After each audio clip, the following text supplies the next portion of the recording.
আর ওনারা কে? হরিদাস পাল। তাদের জন্য রাস্তা আটকানো হবে, প্রাইম মিনিস্টারের জন্য আটকাবে, চিফ মিনিস্টারের জন্য আটকাবে।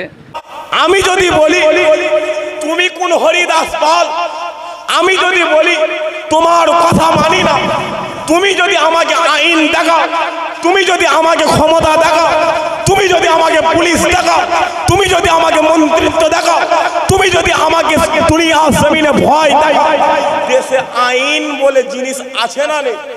দম বন্ধ হয়ে যাচ্ছে। যান বাংলাদেশে, পাকিস্তান চলে যান, এখানে নামাজ পড়ুন, কেউ বলবে না। এখানে চলবে না এইসব। সরকার পাল্টে গেছে, লোক পাল্টে যায়, জন্য এগুলো বন্ধ করবো বলে, আর বন্ধ হবেই, জেনে রাখুন। আমি যদি ঘুরিয়ে বলি তুমি যদি বলো নামাজ পড়তে গেলে পাকিস্তানে যেতে হবে, নামাজ পড়তে গেলে বাংলাদেশে যেতে হবে, আমরা কোন হরিদাস পাল? ইতিহাস বলে দেখে যা, এই হিন্দুস্তানের জমিন, এই কলকাতা জমিন, এই বাংলা জমিন, হিন্দুস্তানের জমিনকে ব্রিটিশদের হাত থেকে বাঁচানোর জন্য ওদের কোনো বাপ দাদাদের কাজে আসে না। ইতিহাস খুলে দেখে যাও, মুসলমানের গুলিগুলো পিঠে লাগে নে, প্রত্যেকটা গুলি মুসলমানের বুকে লেগেছিল। মুসলমানের রক্ত হিন্দুস্তানের জমিনকে স্বাধীনতা দান করে দিল। তুমি যদি বলো পুলিশ আমার, ক্ষমতা আমার, দেশ আমার, আইন আমার, গতি আমার, মাথায় রেখে দেবে তোমার আগের পিরিয়ডের সরকার, আগের পিরিয়ডে ক্ষমতাওয়ালা বলেছিল কুরআন শেষ হয়ে যাবে, আমার উন্নয়ন শেষ হবে না। খবর নিয়ে দেখে যাও, তারা নিস্তেনাবুদ হয়ে গেছে। কুরআনকে আল্লাহ কুরআনের জায়গাতে হাজির রেখে দিয়েছে। ঠিক আছেন তো? যদি বলেন কেন, এখন দেশ তো কারোর বাপের সম্পত্তি হয়ে যাচ্ছে, হচ্ছে না? হয় না? কথা বলেন, দেশটা কারোর বাপকালীনই হয়ে যাচ্ছে। দেখতে পাচ্ছেন না? পাচ্ছেন না? ছেলেগুলো কথা বলিনি কেন? যে ছেলেগুলো কথা বলিস নি কেন? বলো, দেশটা আস্তে আস্তে কি হচ্ছে? কারোর বাপের হয়ে যাচ্ছে। যদি বলেন কেন, খবর নিয়ে দেখেন। আমি দেখছিলাম রেড রোডে ঈদের নামাজটা বন্ধ করা হয়েছে না হয়? কথা বলেন, জোরে সোরে বলবেন তো। রেড রোডে ঈদের নামাজটা বন্ধ করা হয়েছে না হয়? হয়েছে। কিন্তু আজকে ওই রেড রোডকে বন্ধ করে কি একটা উৎসব, যোগ উৎসব না কি একটা উৎসব হচ্ছে, শুনে যান আপনারা? জোরে সোরে বলবেন তো। রেড রোড কি কারোর বাপের একা? কথা বলবেন তো। রেড রোডটা কি কারোর বাপের একা? আজকে এই সমাজে শুনতে হচ্ছে গো বাপ। যদি অসুবিধা হয়, যদি কথা যদি বলতে চাও, নামাজ যদি পড়তে হয়, যাও, চলে যাও পাকিস্তানে, চলে যাও, যাও বাংলাদেশে চলে যাও। শুনেছেন না? শোনেন? জোরে সোরে বলে, শুনেছেন না? শোনেন না? আমি যদি ঘুরিয়ে বলি তুমি যদি বলো নামাজ পড়তে গেলে পাকিস্তানে যেতে হবে, নামাজ পড়তে গেলে বাংলাদেশে যেতে হবে, আমরা কোন হরিদাস পাল? ইতিহাস বলে দেখে যা, এই হিন্দুস্তানের জমিন, এই কলকাতা জমিন, এই বাংলা জমিন, হিন্দুস্তানের জমিনকে ব্রিটিশদের হাত থেকে বাঁচানোর জন্য ওদের কোনো বাপ দাদাদের কাজে আসে না। ইতিহাস খুলে দেখে যাও, মুসলমানের গুলিগুলো পিঠে লাগে নে, প্রত্যেকটা গুলি মুসলমানের বুকে লেগেছিল। মুসলমানের রক্ত হিন্দুস্তানের জমিনকে স্বাধীনতা দান করে দিল। আরো জোরে হয় না? জোরে হয় না? সুবহানাল্লাহ। হ্যাঁ, তাহলে আমি যদি বলি তুমি কোন হরিদাস পাল, আমি যদি বলি তুমি কোন হরিদাস পাল, আমি যদি বলি তোমার কথা মানি না, তুমি যদি আমাকে আইন দেখাও, তুমি যদি আমাকে ক্ষমতা দেখাও, তুমি যদি আমাকে পুলিশ দেখাও, তুমি যদি আমাকে মন্ত্রিত্ব দেখাও, তুমি যদি আমাকে দুনিয়া জমিনে ভয় দেখাও, দেশে আইন বলে জিনিস আছে না নেই? জোরে সোরে কথা বলবেন তো। আছে না নেই? যদি দুনিয়ায় এই বাংলা জমিনে আইনটাকে, সংবিধানটাকে যদি একটা মিনিট ওদের সামনে রেখে দেওয়া হয়, টিকতে পারবে? কথা বলেন, লোকগুলো কথা বলেন, জোরে সোরে বলবে তো। মজলিসটা কার? কথা বলেন, হুসাইনের মজলিস। মজলিস কার? হুসাইন। কি মিউমি করছেন? যদি ডাক আসে নামতে পারবেন? কথা বলেন, ময়দানে যদি ডাক আসে নামতে পারবেন? কাপড়ে কাপড় বেঁধে নামতে পারবেন? তো কথা বলবেন তো? তো কথা বলেন না কেন? ঝেড়ে ছেড়ে তকবির দেন দেখি না রে তকবির। আর তকবির হচ্ছে এটা, সামনের লোকগুলো চুপ করেন, সামনের লোকগুলো, পিছনের ছেলেগুলো তকবির দেন তো দেখি না রে তকবির। পলিয়ে ফলিয়ে চাচা এলাকায় দেয় না কি গো? জোরে সোরে বলবেন তো? মুসলমান পাড়া বলে কথা বলেন। এখন তো আবার শুনছি কি একটা ভান্ডার দেবে বলেছিল, কথা বলেন না। কি ভান্ডার? সব পেয়েছেন তো? কথা বলেন। লোকগুলো কথা বলছে না, কারো ঢুকবে না বা ওটা কারো ঢুকবে না। এখন সবে শুরু হয়েছে, হিন্দুদের দেবো মুসলমানদের, কথা বলেন ছেলেগুলো কথা বলিস কেন? কথা বল, জোরে সোরে কথা বলবে তো। হিন্দুদের দেবো মুসলমানদের দেবো না। আপনাদেরও ঢোকে না, ওদেরও। কথা বুঝতে পারছে? এই যে কুরবানিটা করতে দেয়নি, অসুবিধা কাদের হলো? জোরে জোরে সোরে বলবে তো।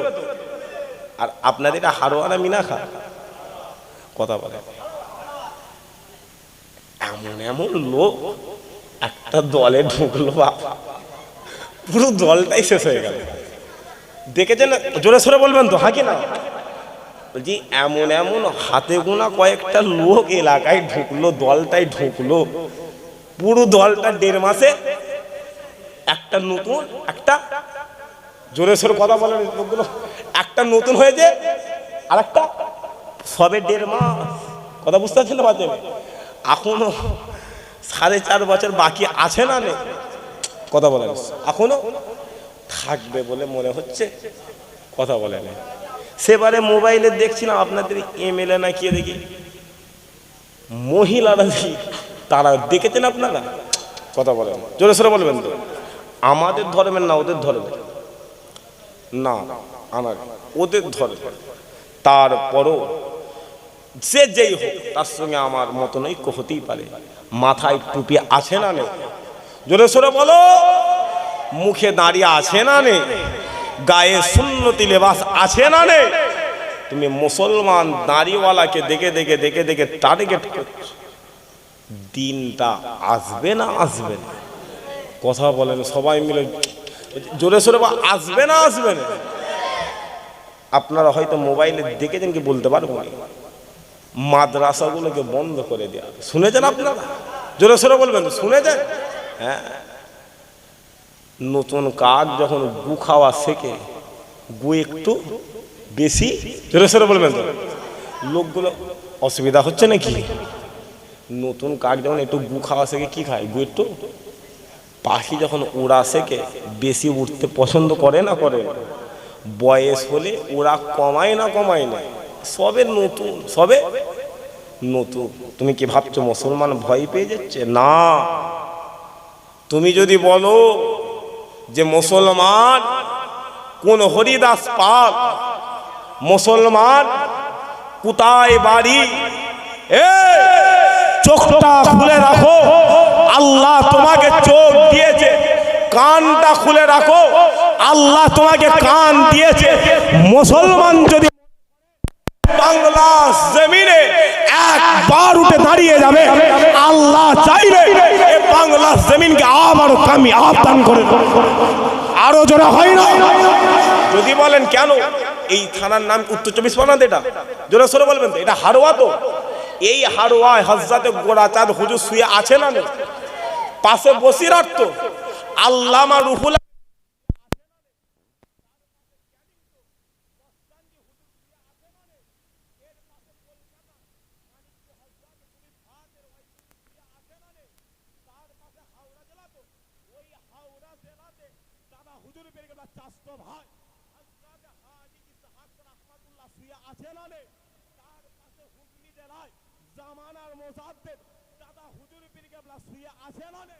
তার না পুড়ে হযরত আহমদুল্লাহ হুজুর শুয়ে আছে না?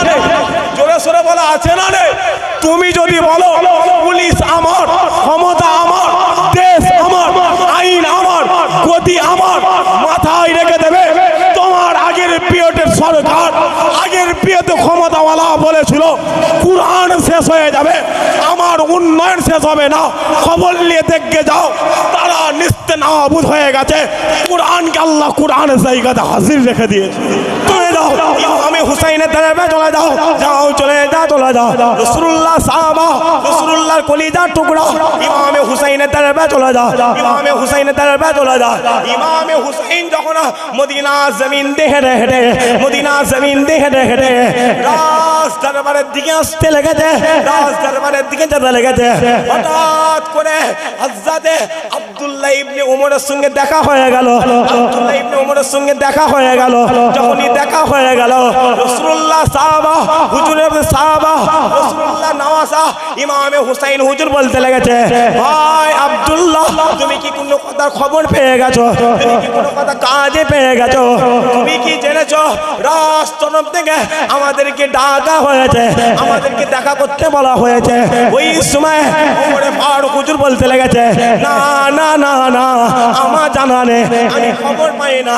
তবে আমি আব্দুল্লাহ এতটুকু খবর পেয়ে গেলাম, এতটুকু খবর পেয়ে গেলাম, রাষ্ট্রনব থেকে অর্ডার এসে গেছে, আপনাকে আমাকে ওই ইয়াজিদের দরবারে, ওই ইয়াজিদের হাতে হাত দিয়ে আমাদেরকে বায়াত হতে হবে, আমাদেরকে বায়াত হতে হবে। ওই সময় ইমামে হুসাইন হুজুর আব্দুল্লাহ হুজুরকে ডেকে বলে, এ আব্দুল্লাহ, এ ভাই আব্দুল্লাহ, তুমি বলে দাও, বলে দাও, তুমি বলে দাও, বলে দাও, এটা কেমন করে সম্ভব হয়ে গেল, এটা কেমন করে রাজি হয়ে গেল? ওই সময় আব্দুল্লাহ হুজুর বলতে লেগেছে, ইয়া ভাই হুসাইন, আমি বলতে পারবো না, আমি বলতে পারবো না, আপনি যাতে রাজি হয়ে যাবেন, আমি আব্দুল্লাহ তাতে রাজি হয়ে যাব। শুধু তাই নয়, শুধু তাই নয়, মদিনার মানুষ তাতে রাজি হয়ে যাবে, তাতে খুশি হয়ে যাবে। তারা আপনার জন্য রাসূলুল্লাহর কদমে নিজের জান কুরবান করে দেবে, নিজের জান কুরবান করে দেবে। ওই সময় ইমামে হুসাইন হুজুর রাজ দরবারের বাইরে 40 জন সেনাকে ঠিক করে ফেললেন, 40 জন লোককে ঠিক করে ফেললেন, আর ঠিক করে বলে দিলেন, শোনো শোনো শোনো শোনো, আমি আর আমার ভাই আব্দুল্লাহ রাজ দরবারে চলে গেলাম, রাজ দরবারে চলে গেলাম। যদি ভেতর থেকে কোনো আওয়াজ এসে ফেলে, কোনো ঘটনা ঘটে যায়, তোমরা ভেতরে ঢুকে যাবে, তোমরা ভেতরে ঢুকে যাবে। যখনই সাহাবা হুজুররা রাজ দরবারে চলে গেলেন, রাজ দরবারে চলে গেলেন, ওই সময় হযরত ওয়ালিদ হুজুর ইমামে হাসান হুজুরকে দাঁড়িয়ে দাঁড়িয়ে সালাম দিতে লেগেছে, সালাম দিতে লেগেছে। আর হুজুরকে দেখে এত তাজিম করতে লেগেছে, এত সম্মান দিতে লেগেছে, আর সম্মান দিয়ে হুজুরকে বলতে লেগেছে, এ ভাই হুসাইন, আমার কাছে রাজ তরফ থেকে চিঠি এসেছে, রাজ তরফ থেকে চিঠি এসেছে, আপনাকে মাত্র একদিন সময় দেওয়া হয়েছে, একদিন সময় দেওয়া হয়েছে। এই সময়ের মধ্যে আপনি যদি বায়াত গ্রহণ না করে ফেলেন, আপনার গর্দনটা কেটে ইয়াজিদের দরবারে চলে যাবে, ইয়াজিদের দরবারে চলে যাবে। যখনই বলা হয়েছে ওই ওয়ালিদের দরবারে, ওই ওয়ালিদের দরবারে ওই ইয়াজিদের পাঠানো লোক মারওয়ান বলে একজন ব্যক্তি বসেছিল, মারওয়ান বলে একজন ব্যক্তি বসেছিল। ওই ব্যক্তি ওয়ালিদকে বলতে লেগেছে, না না না না, ওমরের বেটা আব্দুল্লাহকে ছেড়ে দেও না, আলীর বেটা ইমামে হুসাইনকে ছেড়ে দেও না, তাদেরকে দুনিয়া জমিনে ঘর থেকে গর্দান কেটে আলাদা করে দাও, ঘর থেকে গর্দান কেটে আলাদা করে দাও। যখনই বলে দিয়েছে, যখনই বলে দিয়েছে, ইমামে হুসাইন হুজুর এক বাক্যে বলে দিয়েছিল, এ মারওয়ান, তুমি কি তোমার আওকাতের কথা ভুলে যাচ্ছ? তুমি কি তোমার পরিচয় ভুলে যাচ্ছ?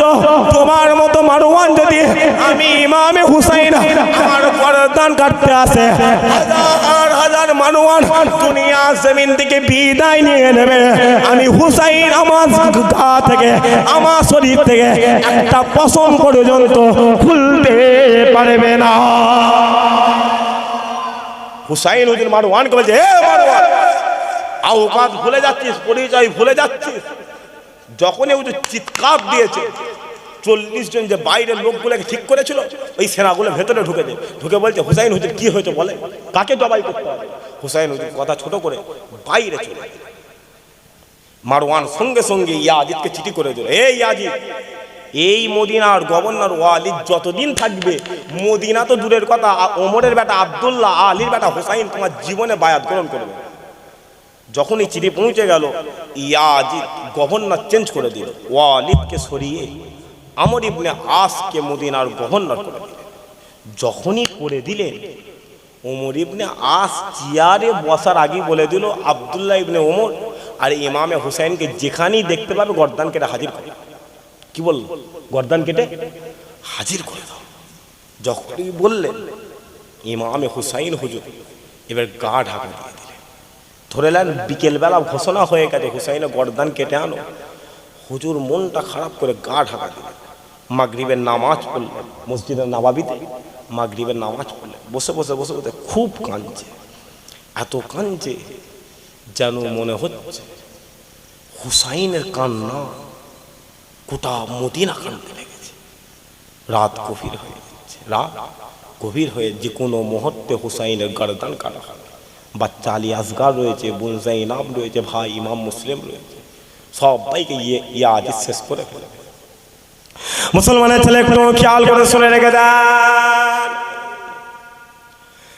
এ নবীর উম্মত উম্মতিরা, লম্বা চওড়া আলোচনা নয়, আমি আপনাদেরকে সংক্ষেপের ব্যাপারে সংক্ষেপ করে বলে দিয়ে যাই। রাত যখন গভীর হয়ে গেল, রাত যখন গভীর হয়ে গেল, ইমামে হুসাইন হুজুর আমার জান্নাতুল বাকিতে চলে গেলেন, জান্নাতুল বাকিতে চলে গেলেন।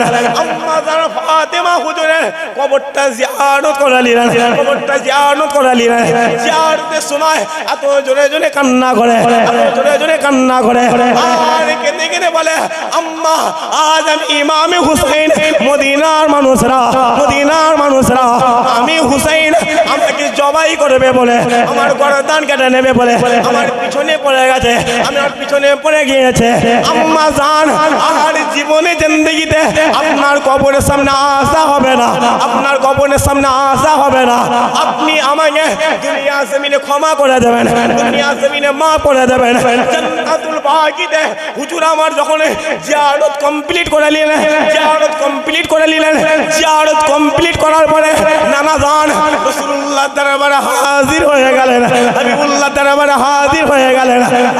আর হাজির হয়ে সালাম দিতে লেগেছে, আসসালামু আলাইকুম ইয়া রাসূলুল্লাহ, আসসালামু আলাইকুম ইয়া হাবিবাল্লাহ, ইয়া রাসূলুল্লাহ।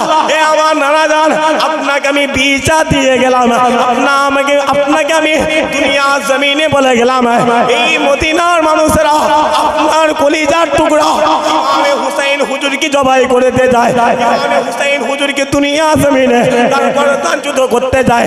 নানা জান, দুনিয়া জমিনে আর দেখা হবে না, সাক্ষাৎ হবে না।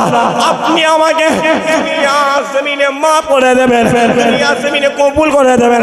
হুজুর আমার ওই মদিনা জমিনে দাঁড়িয়ে দাঁড়িয়ে, জান্নাতুল বাকিতে দাঁড়িয়ে দাঁড়িয়ে, রাসূলুল্লাহ দরবারে দাঁড়িয়ে দাঁড়িয়ে এত জোরে জোরে কান্না করে, এত জোরে জোরে কান্না করে। হুসাইনের কান্না স্বয়ং আরশে আজিমে হাজির হয়ে যায়। আরো জোরে হয় না? হুসাইন কাঁদছে যেন মনে হচ্ছে মদিনা কাঁদছে, হুসাইন কাঁদছে যেন মনে হচ্ছে গুম্বাদে খাজরার ভেতর থেকে রাসূলুল্লাহ কাঁদছে। হুজুর আমার সাথী সঙ্গী দেখারে নিয়ে মক্কা জমিনে চলে গেলেন। কোথায় গেলেন? মক্কা। বহু কষ্ট করে প্রায় 4 মাস ধরে মক্কায় গেছে, লুকিয়ে লুকিয়ে লুকিয়ে লুকিয়ে মক্কা জমিনে চলে গেলেন। যখনই চলে গেলেন, মক্কার মানুষরা হুসাইন হুজুরকে পেয়ে যেন তারা বুঝতে পেরেছে আসমানে চাঁদ পেয়ে গিয়েছে। জোরে হয় না সুবহানাল্লাহ? তারা খুশিতে বাগে বাগে বলে, হুজুর কি হয়েছে? বলছে, মদিনার মানুষরা, মদিনার একজন বেঈমান আমার গর্দান কাটতে যায়। বলে, হুজুর আসুক না, একবার মক্কাতে পা দিলে যদি এদের গর্দান কেটে আলাদা না করতে পারে, আমরা আপনার নানাজানের উম্মত। কথা বুঝতে পারছেন না? পারছেন? হুজুর কোথায় যাওয়ার দরকার নেই, আপনি কাবা শরীফে ইমামতি করবেন আর আমার এখানে নিয়ে থাকবেন। হুজুর আপনি কাবায় নামাজ পড়াবেন, আমরা আপনার তাবে হয়ে যাব, আমরা আপনার খাদেম। এরকম হতে হতে হতে হতে অনেক দিন চললো। মক্কার মানুষরা যায়, হুসাইন হুজুরের সঙ্গে দেখা করে, কথা বলে। হতে হতে হতে হতে এবার কুফা জমিন থেকে চিঠি আসতে লেগেছে। কি আসতে লেগেছে? একটা আসে, দুটো আসে, তিনটে আসে, চারটে আসে। চিঠি আস্তে আস্তে হুসাইন হুজুরের দরবারে কিছু কম বেশি 40,000 চিঠি এসেছে। কত হাজার? জোরে সোরে বলবেন তো, অসুবিধা হচ্ছে না? দোয়া করে দেবো। 12টা 10 হয়ে গেছে, অসুবিধা হচ্ছে? বাপগুলো কি বলছে? আর তকবির দেন না দেখি, না আর এক তকবির, জলসা হবে বলে আমি মনে হচ্ছে। কি হবে বাপ, এই ছেলেগুলো, আমার ছেলেগুলো যেন মরে যাবে এক্ষুনি। দেখেন আপনি ঘুরে দেখেন, জোশ আছে না? জোরে সরে বলবেন তো। আর যদি বলেন না, দিশেহারা হয়ে যাচ্ছে নাকি? কথা বলেন, দিশেহারা হয়ে যাচ্ছে নাকি? জায়গা ঠিক আছেন তো বাপ?